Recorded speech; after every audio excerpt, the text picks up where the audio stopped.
Dando prosseguimento à nossa escola, agora nós vamos chegar no verso 28, que vai falar a respeito dos endemoniados gadarenos. Verso 28 diz assim: E tendo chegado à outra margem, quer dizer, eles estavam no meio do mar, houve a tempestade e Jesus demonstra o seu poder sobre a natureza. Lá ele curou, sarou, livrou as pessoas das suas enfermidades, levou sobre si as nossas enfermidades. Já estudamos na aula passada sobre isso. Se tiver alguma dúvida sobre o assunto, volte lá e dá uma olhada nisso, nesses versos. Agora ele dominou, ele mostrou autoridade sobre a natureza. Ele agora vai lidar com demônios, com espíritos malignos. Então vamos lá. Tendo chegado à outra margem, à província dos Gadarenos, saíram ao encontro dois endemoniados, vindo dos sepulcros. Tão ferozes eram que ninguém podia passar por aquele caminho. Eles moravam sós, ali, e eles moravam no cemitério, uma condição tremenda. Um judeu tem todo um escrúpulo a respeito de cemitério e de mortos e um corpo de um defunto, né? Então veja bem que situação. E eis que clamaram dizendo, diz o verso 29, que temos nós contigo, Jesus, Filho de Deus, vieste aqui atormentar-nos antes do tempo. Que coisa interessante, né? Eles atravessam, chegam numa cidade chamada Gadara, da cidade dos Gadarenos, tem dois endemoniados, e aí o Espírito vai lá, os endemoniados vão dizer o que nós temos contigo, Filho de Deus. Quer dizer, eles reconheceram que Jesus era Filho de Deus, vieste aqui nos atormentar antes do tempo, quer dizer, tem poder para nos destruir, para nos fazer mal, aqui, para nos fazer mal. Então, que reconhecimento é esse? O que está acontecendo? Que coisa assim tremenda. Eles moravam a sós no cemitério, reconheceram que Jesus tinha poder para destruí-los, né? E aqueles que imprimiam agora o terror aos corações, que as pessoas tudo tinham muito medo deles, agora eles próprios é que estavam com temor no coração, vítima do medo. Vítima do medo. Eles não vestem os atormentantes do tempo. É Tiago 2, a carta de Tiago, capítulo 2, versículo 19, diz assim, olha, Tiago 2, 19.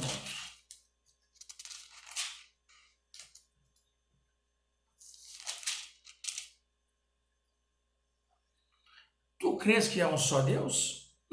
Fazes bem.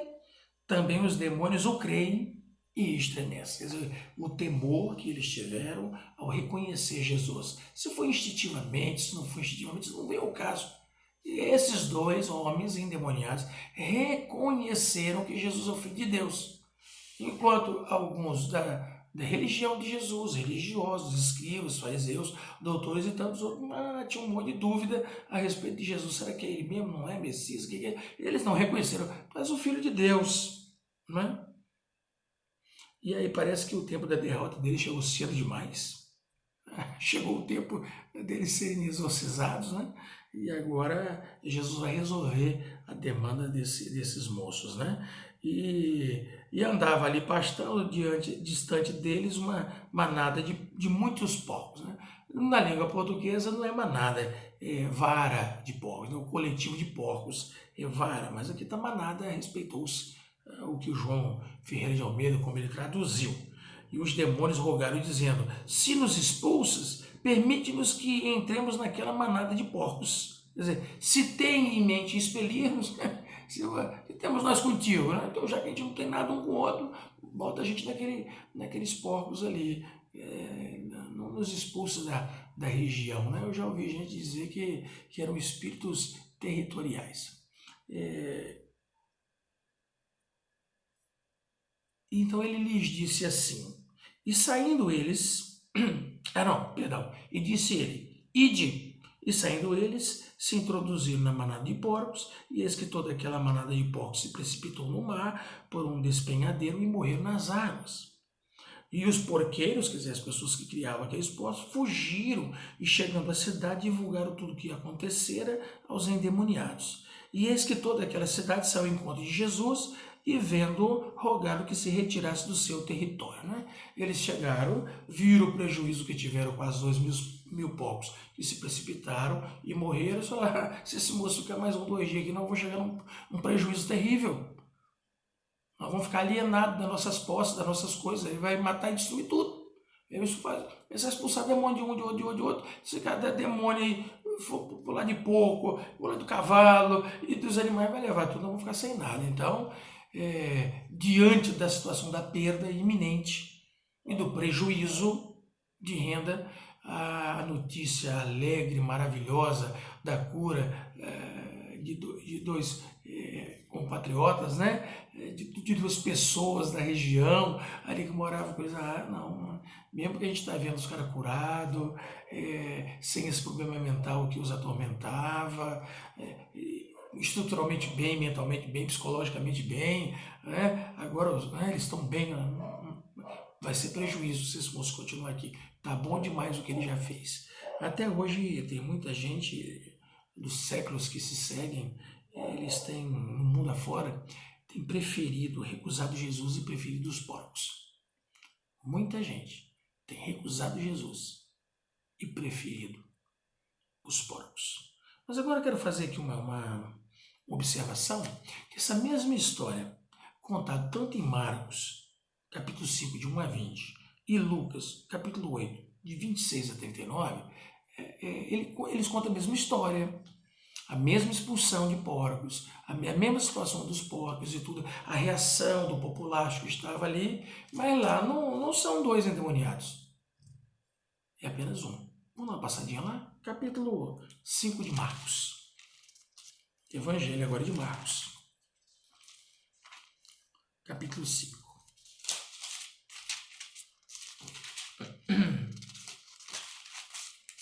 Vamos ver aqui.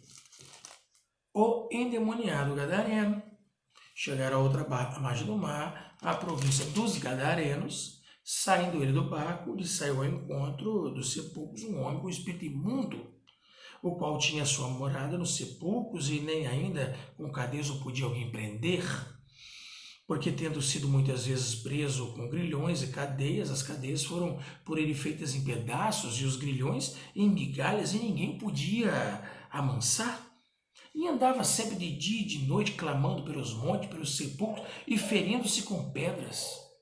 E quando viu Jesus ao longe, correu e adorou. E clamando com grande voz, disse: Que tenho eu contigo, Jesus, Filho de Deus Altíssimo? Conjuro-te por Deus que não me atormentes. Porque lhe dizia: Sai deste homem, espírito imundo. E perguntou-lhe: Qual é teu nome? Jesus pergunta para o endemoniado, que agora quem está falando por ele é o demônio, e ele respondeu dizendo: Legião é o meu nome, porque somos muitos. Olha só, agora o demônio tem nome, Legião. E agora ficou claro que não era um demônio só, eram muitos demônios. Né? Legião, uma legião romana, uma légio romana, uma legio, era de 6 a 8 mil homens, dependendo da época em que a gente está falando da legião dos legionários romanos. De 6 a 8 mil, a média de 7 mil homens de guerra. Então ele diz assim: e rogava-lhe muito que os não enviasse para fora daquela província. É por isso que tem gente que diz: olha, são demônios territoriais, eles querem ficar naquela região ali, naquele povo ali. E andava ali pastando no monte uma grande manada de porcos, e todos aqueles demônios lhe rogaram, dizendo: manda-nos para aqueles porcos, para que entremos nele. E Jesus logo lhe permitiu. E saindo aqueles espíritos imundos, entraram nos porcos, e a manada se precipitou por um despenhadeiro no mar. Eram quase 2.000 porcos, né? E afogou-se no mar. E os que apacentavam os porcos fugiram e anunciaram na cidade, nos campos, e saíram muitos a ver o que era aquilo que tinha acontecido. E foram ter com Jesus e viram o endemoniado, o que tivera a legião assentado, vestido, em perfeito juízo, e não temeram. Viu? Então o sujeito estava ali tratado, curado, sarado, então eles temeram. Né? E os que aquilo tinham visto contaram-lhes o que acontecera ao endemoniado e acerca dos porcos. e começaram a rogar-lhe que saísse do seu território. Quer dizer, ó, nós estamos preocupados, o senhor vai nos dar um prejuízo muito grande. É muito bom, o senhor fez muito bem para esses homens, fica até feliz, satisfeito que o senhor fez por eles, mas não vai fazer mais nada disso por alguém aqui não vão ficar no prejuízo tremendo, né? E entrando ele no barco, rogava-lhe o que for endemoniado que o deixasse estar com ele. Jesus, porém, não lhe permitiu, mas disse-lhe, vai para a tua casa, para os teus, e anuncia-lhes quão grandes coisas o Senhor te fez, e como teve misericórdia de ti. E ele foi e começou a anunciar em Decápolis quão grandes coisas Jesus lhe fizera, e todos se maravilharam. Ele queria ser o 13º discípulo ali com Jesus, e ele foi um excelente discípulo, anunciando a 10 cidades o que Deus fez por ele, fez na vida dele, e todo mundo conhecia a história desse moço. Então, e agora, essa divergência que tem aí? Como é que fica isso?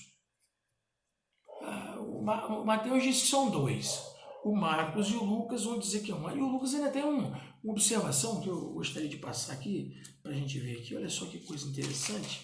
O capítulo de Lucas é 8, 26.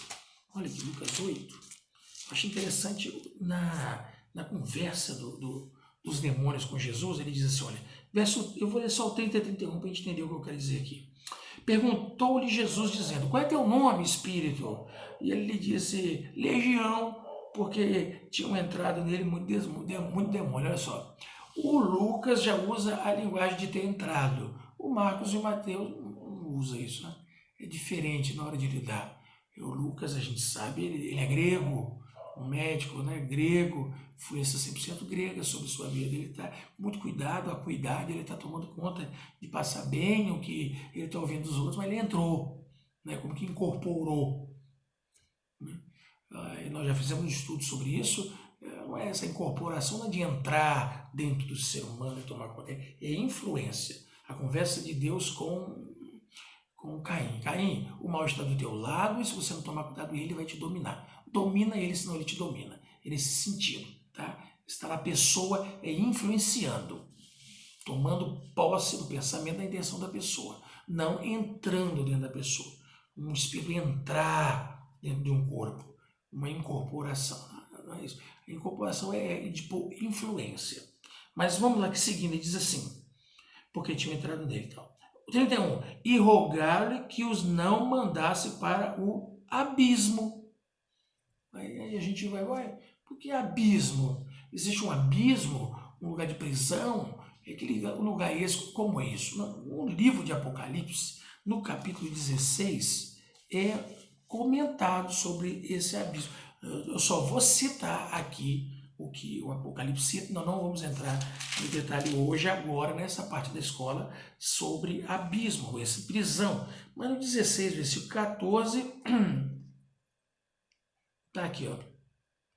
Porque são espíritos de demônios que fazem prodígios, quais vão ao encontro dos reis de todo mundo para os congregar para a batalha naquele grande dia, né? Então, esses demônios, eles pediram para Jesus para não ir para o abismo. Eu disse que ia falar de abismo, mas nem agora que não vamos falar de abismo, não. Que são as prisões, são outros capítulos de Apocalipse. Aqui uma referência a respeito de espíritos e demônios que fazem prodígios. Aquele moço quebrava as algemas, pegava os grilhões e esmiaçava. Ninguém conseguia segurar. Então, são poderes sobrenaturais, tá certo? E os demônios fazem maravilhas e prodígios mesmo, que se fosse possível enganaria até mesmo aos escolhidos. Em outro momento falaremos sobre o abismo. Eu disse do abismo, mas apenas para lembrar que eles falaram aqui do abismo. Existe uma outra observação que eu quero fazer a respeito deste caso.